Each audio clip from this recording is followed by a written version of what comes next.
नमस्कार दोस्तों, अपनी पाठशाला चैनल पर आप सभी का हार्दिक स्वागत है। कैसे हो आप सभी? आशा करता हूं कि आप सभी स्वस्थ होंगे, मस्त होंगे और निरंतर अपनी पढ़ाई में लगे हुए होंगे। तो मित्रों, मैं हाजिर हूं मेवाड़ के इतिहास से संबंधित भाग नंबर 14 को लेकर के। और इस भाग नंबर 14 में हम चर्चा करने वाले हैं हल्दी घाटी युद्ध से संबंधित महत्वपूर्ण तथ्यों की, कि महाराणा प्रताप और मुगल सेना के बीच में जो हल्दी घाटी का युद्ध हुआ था उससे संबंधित तो महत्वपूर्ण प्रश्नों की श्रृंखला लेकर के मैं हाजिर हूं। लेकिन मित्रों, इस श्रृंखला को शुरू करने से पहले आप सभी से अनुरोध, अगर आप हमारे चैनल पर नए हो तो हमारे चैनल को लाइक कीजिए, सब्सक्राइब कीजिए तथा अधिक से अधिक इस श्रृंखला को अपने मित्रों तक जरूर पहुंचाइए। और मित्रों, इस श्रृंखला में सभी प्रकार के जो प्रश्न हैं, यानी जितने भी प्रश्न हैं वह परीक्षा की दृष्टि से बहुत ही महत्वपूर्ण है। तो मित्रों, बात करें आज के पहले प्रश्न की। हल्दी घाटी का युद्ध की योजना अकबर ने किस दुर्ग में बनाई थी? हल्दी घाटी युद्ध की योजना अकबर ने किस दुर्ग में बनाई थी? तो इसका सही उत्तर होगा मेगजीन दुर्ग में। यानी हल्दी घाटी की युद्ध की जो योजना है, इससे पहले सम्राट अकबर ने यानी महाराणा प्रताप को अपने अधीन करने के लिए 4 शिष्टमंडल भेजे। उनके द्वारा अगर किसी प्रकार की सफलता नहीं मिली तो स्वयं अकबर दिल्ली से रवाना होकर अजमेर के लिए प्रस्थान करते हैं और वहीं पे आकर के उन्होंने हल्दी घाटी युद्ध के लिए जो योजना बनाई वह मेगजीन दुर्ग जो अजमेर में स्थित है वहां पर बनाई थी। अगला प्रश्न, मानसिंह हल्दी घाटी युद्ध हेतु अजमेर से कब रवाना हुआ? मानसिंह कछवाहा हल्दी घाटी युद्ध हेतु अजमेर से कब रवाना हुआ? तो इसका सही उत्तर होगा 3 अप्रैल 1576 को। मित्रों, जब मानसिंह कछवाहा महाराणा प्रताप से मिलने आते हैं तो महाराणा प्रताप उनसे यानी भोजन के समय नहीं मिलते हैं, तो महाराणा यानी मानसिंह ने इसे अपना अपमान समझा और अकबर से वो कहता है कि जब भी हल्दी घाटी पर या महाराणा प्रताप के खिलाफ किसी प्रकार का कोई सैन्य अभियान भेजा जाता है तो उसका नेतृत्व मुझे दिया जाए। अगला प्रश्न, मानसिंह ने अपना डेरा कहां डाला? यानी मानसिंह कछवाहा ने जब हल्दी घाटी युद्ध हेतु वहां रवाना होते हैं तो उन्होंने प्रथम अपना डेरा यानी अपना प्रथम शिविर कहां पर लगाया था? तो इसका सही उत्तर होगा मांडलगढ़। अगला प्रश्न, मांडलगढ़ के बाद मानसिंह कछवाहा कहां पहुंचा? यानी मानसिंह कछवाहा या मानसिंह पहले मांडलगढ़ में अपना शिविर लगाते हैं और मांडलगढ़ के बाद में मानसिंह ने अपना शिविर कहां लगाया या फिर वो कहां पहुंचे? तो आपका सही उत्तर होगा मोलेला गांव राजसमंद में। अगला प्रश्न, अकबर की सेना का प्रधान सेनापति कौन था? अकबर की सेना का प्रधान सेनापति कौन था? तो इसका सही उत्तर होगा मानसिंह कछवाहा। अगला प्रश्न, मानसिंह के जीवन की पहली लड़ाई जिसमें वह स्वयं सेनापति रहा, यानी मानसिंह के जीवन की प्रथम लड़ाई या प्रथम युद्ध कौन सा था जिसमें वह स्वयं सेनापति रहे? तो इसका सही उत्तर होगा हल्दी घाटी का युद्ध। मित्रों, बात करें आज के अगले प्रश्न की।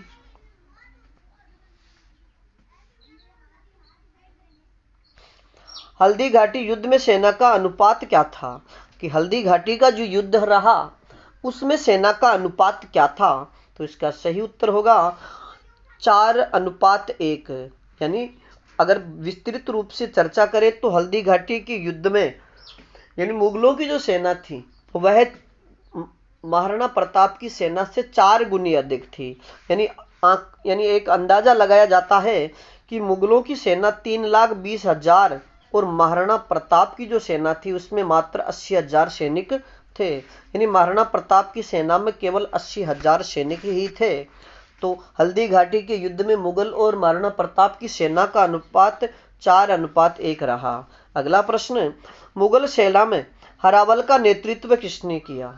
मुगल सेना में हरावल का नेतृत्व किसने किया? तो इसका सही उत्तर होगा जगन्नाथ कछवाहा ने। अगला प्रश्न, मुगल सेना में यानी हल्दी घाटी युद्ध के दौरान मुगल सेना में चंदावल का नेतृत्व किसने किया? मुगल सेना में हल्दी घाटी युद्ध के दौरान चंदावल का नेतृत्व किसने किया? तो इसका सही उत्तर होगा आसफ खान ने।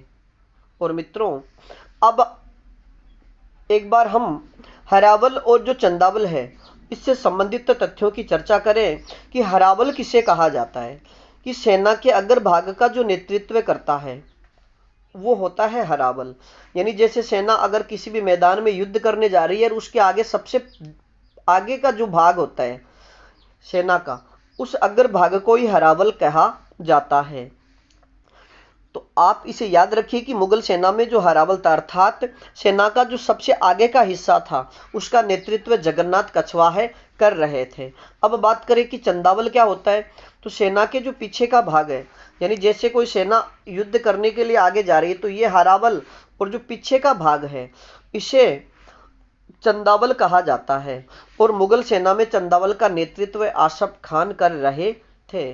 और मित्रों सेना के इसी प्रकार का जो व्यूह बनाया जाता है, इसमें यहां पर हरावल आ गया, ये रहा चंदावल, और इसके मध्य का जो भाग है इस मध्य के भाग को क्या कहते हैं, तो ढोलान।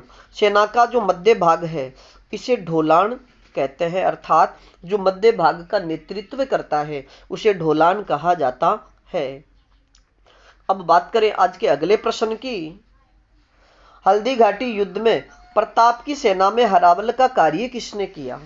हल्दी घाटी युद्ध में प्रताप की सेना में हरावल का कार्य किसने किया, तो इसका सही उत्तर होगा हकीम खां सूरी ने। और मित्रों याद रखिए यह प्रश्न कई बार पूछा गया है कि महाराणा प्रताप की सेना में एकमात्र मुस्लिम सैनिक या मुस्लिम सेनापति कौन था, तो इसका सही उत्तर होगा हकीम खां सूरी। अगला प्रश्न, प्रताप की सेना में चंदावल का कार्य किसने किया। प्रताप की सेना में चंदावल का कार्य किसने किया, तो इसका सही उत्तर होगा भील सेनापति राणा पूंजा ने। मित्रों कि महाराणा प्रताप की जो सेना थी उसमें सेना के जो अग्रभाग था हरावल, उसका नेतृत्व हकीम का सूरी ने किया, और महाराणा प्रताप की सेना में चंदावल यानी सेना के पीछे के भाग का नेतृत्व भील सेनापति राणा पूंजा ने किया था। अगला प्रश्न, हल्दी घाटी युद्ध कब लड़ा गया। हल्दी घाटी युद्ध कब लड़ा गया, तो इसका सही उत्तर होगा 18 जून 1576 को। मित्रों याद रखिए कि अधिकतर इतिहासकार हल्दी घाटी के युद्ध की जो तिथि है वह 18 जून 1576 को मानते हैं। अगला प्रश्न, डॉक्टर गोपीनाथ शर्मा के अनुसार हल्दी घाटी का युद्ध कब हुआ। डॉक्टर गोपीनाथ शर्मा के अनुसार हल्दी घाटी का युद्ध कब हुआ, तो इसका सही उत्तर होगा 21 जून 1576 को। मित्रों याद रखिएगा कि 18 जून यानी अधिकतर इतिहासकार 18 जून 1576 को मानते हैं, लेकिन गोपीनाथ शर्मा का कथन है कि 18 जून 1576 को युद्ध शुरू हो गया था, लेकिन युद्ध शुरू होने के कुछ देर बाद ही बारिश होने की वजह से निर्णायक युद्ध नहीं हो सका, और मुगल सेना व महाराणा प्रताप की सेना के मध्य जो निर्णायक युद्ध हुआ वह 21 जून 1576 को हुआ था। अगला प्रश्न, हल्दी घाटी का मैदान कहां पर स्थित है। हल्दी घाटी का मैदान कहां पर स्थित है, तो इसका सही उत्तर होगा खमनोर तहसील में। और मित्रों जहां पर हल्दी घाटी का मैदान है यानी खमनोर तहसील में जो हल्दी घाटी का मैदान है उसे वहां के निवासी रक्त तलाई के नाम से भी जानते हैं। अगला प्रश्न, बनास नदी का कांटेदार मार्ग क्या कहलाता है। बनास नदी का जो कांटेदार मार्ग है उसे क्या कहते हैं, तो इसका सही उत्तर होगा रक्त तलाई। यानी मुगल सेना और महाराणा प्रताप की सेना के मध्य जो हल्दी घाटी का युद्ध हुआ था उसमें दोनों तरफ की सेनाओं के इतने वीर मारे गए कि वहां पर खून की एक तलाई यानी तराई भर गई थी, इस वजह से उस स्थान का नाम रक्त तलाई पड़ गया। अगला प्रश्न, महाराणा प्रताप ने युद्ध की रूपरेखा कहां पर बनाई थी। महाराणा प्रताप ने हल्दी घाटी युद्ध की जो रूपरेखा है वह किस दुर्ग में बनाई, तो इसका सही उत्तर होगा कुंभलगढ़ दुर्ग में। और मित्रों याद रखिएगा कि कुंभलगढ़ दुर्ग का निर्माण महाराणा कुंभा ने 1468 में किया था, और अगर बात करें कि महाराणा कुंभा ने ये किसकी याद में, तो कुंभ स्वामी अर्थात अपनी यानी कुंभल देवी की याद में इसका निर्माण करवाया और वहीं पर उन्होंने कुंभ श्याम स्वामी का मंदिर भी बनवाया था। बात करें कि कुंभलगढ़ दुर्ग की कुल लंबाई की, इसकी दीवार की कुल लंबाई कितनी है, 4 दीवारी की, तो 36 किलोमीटर। और इसी कुंभलगढ़ दुर्ग में एक कटारगढ़ दुर्ग है जिसे मेवाड़ की आंख कहा जाता है। और मित्रों याद रखिएगा कि कुंभलगढ़ दुर्ग में जो कटारगढ़ दुर्ग है या कुंभलगढ़ दुर्ग के विषय में अबुल फजल ने कहा है कि यह दुर्ग इतनी ऊंचाई पर स्थित है कि नीचे से ऊपर देखने पर सिर पर रखी पगड़ी भी गिर जाती है। अगला प्रश्न, महाराणा प्रताप के हाथियों के नाम क्या थे? कि हल्दी घाटी युद्ध में महाराणा प्रताप के हाथियों के नाम क्या थे? तो इसका सही उत्तर होगा राम प्रसाद व लूणा। यानी महाराणा प्रताप के जो हाथी थे उनके नाम राम प्रसाद व लूणा था। अगला प्रश्न, मुगल किस हाथी को आगरा ले जाते हैं? यानी हल्दी घाटी युद्ध के बाद मुगल सेना महाराणा प्रताप के किस हाथी को आगरा ले जाते हैं? तो इसका सही उत्तर होगा राम प्रसाद को। मित्रों याद रखिएगा कि महाराणा प्रताप का जो प्रसिद्ध हाथी था या प्रिय हाथी था राम प्रसाद, उसको मुगल सेना हल्दी घाटी युद्ध के बाद आगरा ले जाती है और वहीं पर अकबर ने उसका नाम पीरी प्रसाद निकाल दिया। और वह हाथी महाराणा प्रताप से बिछुड़ने के बाद मात्र 3 दिन तक जीवित रहा और वह अन्न जल छोड़ चुका था और वही 3 दिन बाद में उसकी मृत्यु भी हो जाती है। अगला प्रश्न, मानसिंह के हाथी का नाम क्या था? यानी मुगल सेना का सेनापतित्व कर रहे मानसिंह के हाथी का नाम क्या था? तो इसका सही उत्तर होगा मर्दाना। मित्रों याद रखिएगा कि जब महाराणा प्रताप और मानसिंह का आपस में मुठभेड़ हुई अर्थात आमना सामना हुआ, तब प्रताप अपने सैनिकों के साथ मैदान में उतरा। उसी समय नजर मानसिंह पर पड़ी तो मानसिंह ने चेतक को एड़ लगाई। मानसिंह मर्दाना हाथी पर बैठा हुआ था और चेतक ने अपने पैर से मानसिंह के सिर पर लगा दिया। तब प्रताप ने अपने भाले से मानसिंह पर जोरदार वार किया। मानसिंह हाथी के ओहदे में छिप गया, पीछे का अंगरक्षक मारा गया। यानी मानसिंह तो हाथी के ऊपर जो ओहदा था उसमें छिप जाते हैं, लेकिन उनका जो अंगरक्षक था वह मारा जाता है। ओहदे की छतरी का खंभा भी टूट गया, लेकिन हाथी की सूंड में बंधे जहरीले खंजर से चेतक का पैर जख्मी हो जाता है। अगला प्रश्न, प्रताप ने अंतिम शिविर कहां पर लगाया था? कि हल्दी घाटी का जो युद्ध लड़ा गया उसमें महाराणा प्रताप ने अंतिम शिविर कहां पर लगाया था? तो इसका सही उत्तर होगा लासिंग गांव राज संबंध में।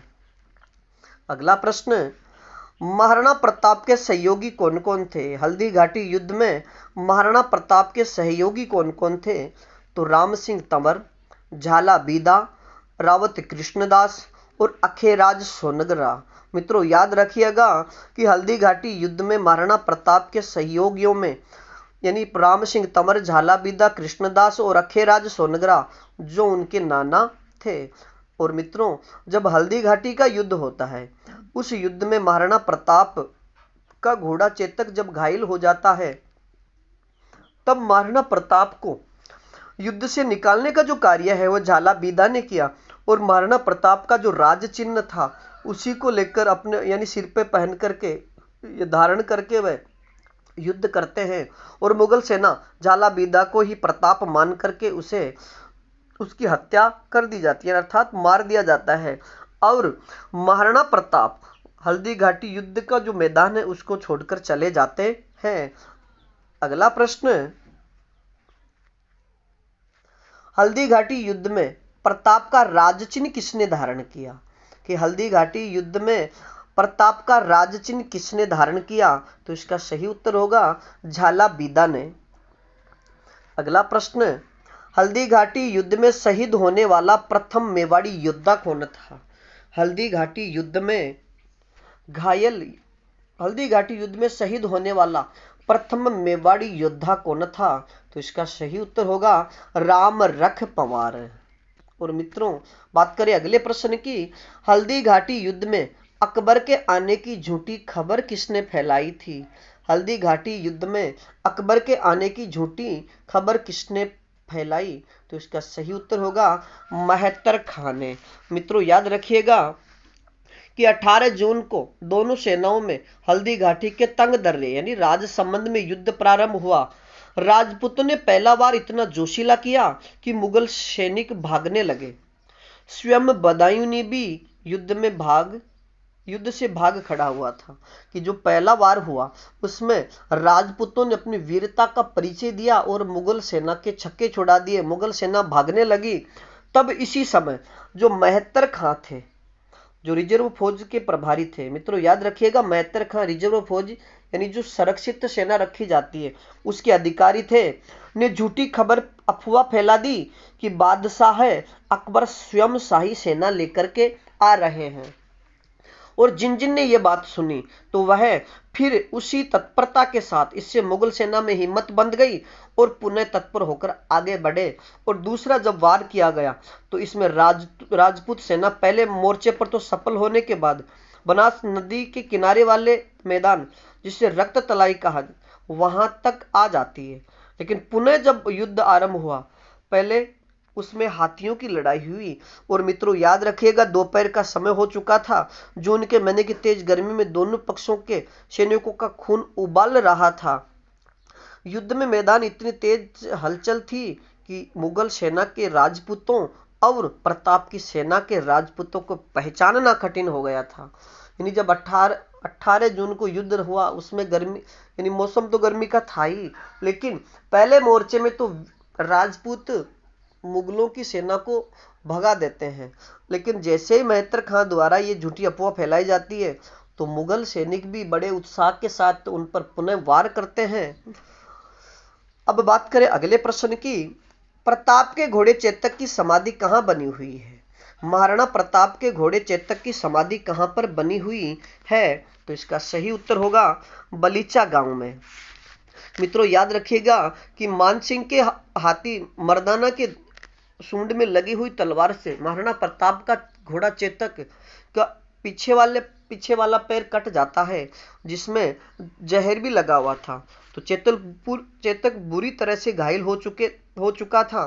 तो महाराणा प्रताप मैदान छोड़ करके यानी प्रताप जब युद्ध मैदान से बाहर जा रहे थे, उसे देखकर दो मुगल सैनिकों ने भी उनका पीछा किया। लेकिन उसी समय उनके भाई शक्ति सिंह की नजर प्रताप पर पड़ी तो भाई को संकट में देख उसका भ्रातृत्व प्रेम जागा। उसने भी पीछा किया, मुगल सैनिकों को मार दिया और प्रताप का घोड़ा चेतक घायल यानी वो घायल हो चुका था। फिर भी उसने एक नाले का यानी बीच में पानी का एक बड़ा नाला आता है, कहते हैं कि वो लगभग 22 फीट का नाला था। उस नाले को पार करके वह गिर गया और परलोक सिधार गया। इसी जगह पर उनकी समाधि यानी बलीचा गांव में ही महाराणा प्रताप ने उनकी समाधि बनवाई थी। और मित्रों याद रखिएगा कि चेतक के जो भाई थे, ये प्रश्न पूछा गया है कि चेतक का भाई कौन है। तो एक भाई का यानी इनका जो चेतक घोड़ा है इसका दूसरा भाई था त्राटक। अगला प्रश्न, युद्ध में घायल होने पर प्रताप ने अपना इलाज कहां पर करवाया था? हल्दी घाटी युद्ध में घायल होने पर प्रताप ने अपना इलाज कहां पर करवाया? तो इसका सही उत्तर होगा कोल्यारी गांव में। मित्रों याद रखिएगा महाराणा प्रताप युद्ध भूमि से कोल्यारी गांव पहुंचे, अपना व अपने सैनिकों का इलाज करवाया। वहां से ही उन्होंने कमलनाथ पहाड़ी के निकट एक अपनी अस्थायी राजधानी बनाई थी और कुछ दिन वहां रहने के बाद में महाराणा प्रताप फिर वापस कुंभलगढ़ चले जाते हैं। अगला प्रश्न, प्रताप ने अपनी अस्थायी राजधानी किसे बनाई? यानी हल्दी घाटी युद्ध के बाद प्रताप ने अस्थायी राजधानी किसे बनाई? तो इसका सही उत्तर होगा आवरगढ़ को। बात करें अगले प्रश्न की। हल्दी घाटी युद्ध को मेवाड़ की थर्मोपली किसने कहा? हल्दी घाटी युद्ध को मेवाड़ की थर्मोपली किसने कहा? तो इसका सही उत्तर होगा कर्नल जेम्स टोड ने। बात करें आज के अगले प्रश्न की। हल्दी घाटी को गोगुंदा का युद्ध किसने कहा? हल्दी घाटी को गोगुंदा का युद्ध किसने कहा? तो इसका सही उत्तर होगा बदायूंनी ने। मित्रों बात करें आज के अगले प्रश्न की। हल्दी घाटी युद्ध को खमनोर का युद्ध किसने कहा? हल्दी घाटी युद्ध को खमनोर का युद्ध किसने कहा? तो इसका सही उत्तर होगा अबुल फजल ने। मित्रों, बात करें आज के अगले प्रश्न की। हल्दी घाटी मैदान के बाहर प्रताप की रक्षा किसने की? कि महाराणा प्रताप जब हल्दी घाटी युद्ध के मैदान को घायल होने के बाद जब छोड़कर जा रहे थे और मुगल सैनिकों ने जब उनका पीछा किया तो उनकी उस समय रक्षा किसने की? तो इसका सही उत्तर होगा भाई शक्ति सिंह ने। लेकिन मित्रों याद रखिएगा, यह कथ्य प्रमाणों के आधार पर प्रतिपादित नहीं की जा सकती, क्योंकि शक्ति सिंह पहले चित्तौड़ के आक्रमण के समय यानी वीर गति को प्राप्त हो चुके थे।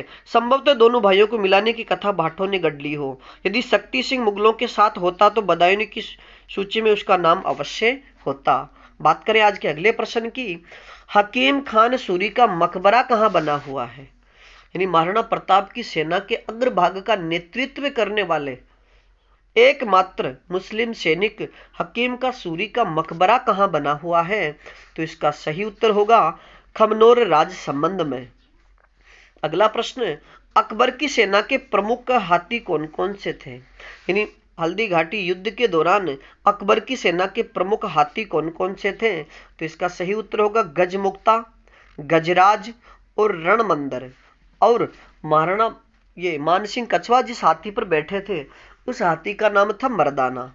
तो मित्रों आज के लिए इतना ही, और बाकी हम चर्चा यानी हल्दी घाटी से संबंधित महत्वपूर्ण तथ्यों की और उसके बाद अकबर के द्वारा महाराणा प्रताप के खिलाफ भेजे गए प्रमुख सैन्य अभियानों की चर्चा अगली कक्षा में करने वाले हैं। तब तक आप अपने अध्ययन में जुटे रहिए, और इस श्रृंखला में अगर किसी प्रकार की कोई त्रुटि हो तो आप हमें कमेंट्स में जरूर बताइए।